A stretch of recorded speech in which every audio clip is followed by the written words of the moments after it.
The right answers. It was June, the end of the school year.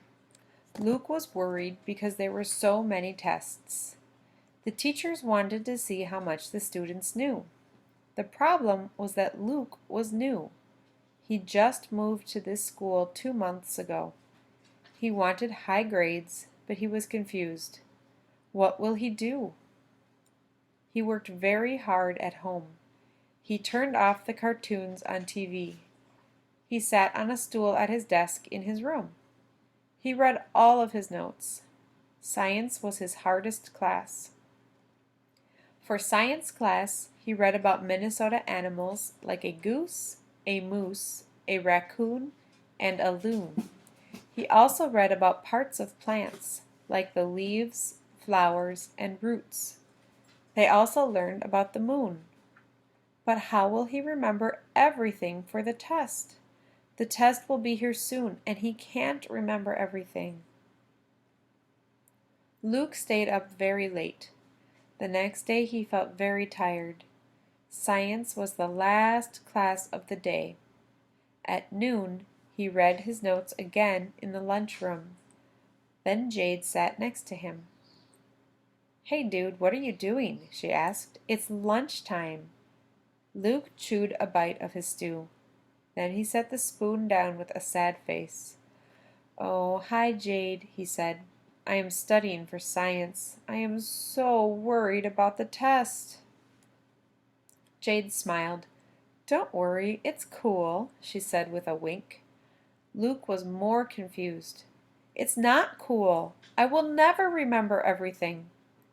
Jade grabbed a paper out of her boot.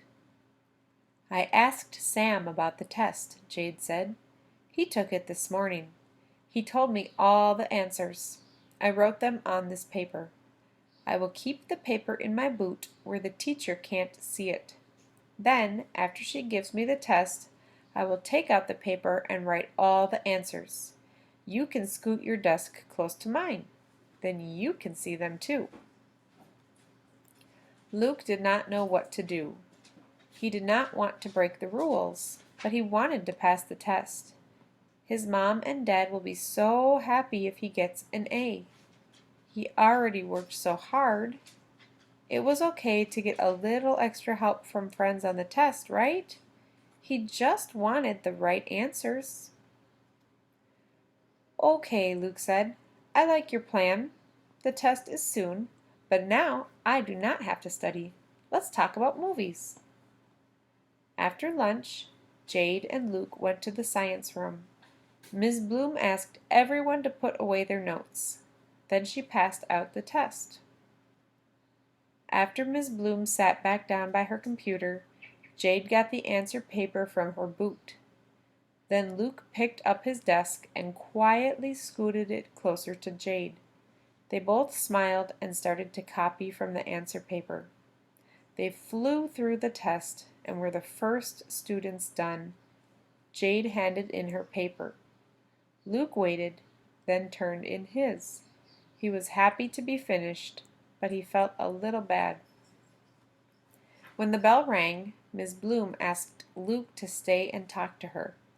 "Luke," she said, "was the test hard for you?" Luke felt doomed. She knew. He did not know what to say. "I know you were cheating," Miss Bloom said. "My first clue was when you moved your desk close to Jade. But I was not sure, so I watched you. Then I got the proof. You and Jade have all the same answers." "But what if we have the same answers because they are all true?" Luke asked. "Luke, I am very sad," Miss Bloom said. "The answers are not all true. In fact, they are almost all wrong. And they are the same as Sam's answers from my first class. I am not a fool. I know that you and Jade got your answers from Sam. Now I will have to give all three of you an F on the test. I will call your parents. You will have to stay after school in detention." "Oh no," said Luke. "I am very sorry, Miss Bloom. I studied so much, but I was scared, so I cheated." "It looks like you learned a very important lesson," said Miss Bloom. "Cheaters never win."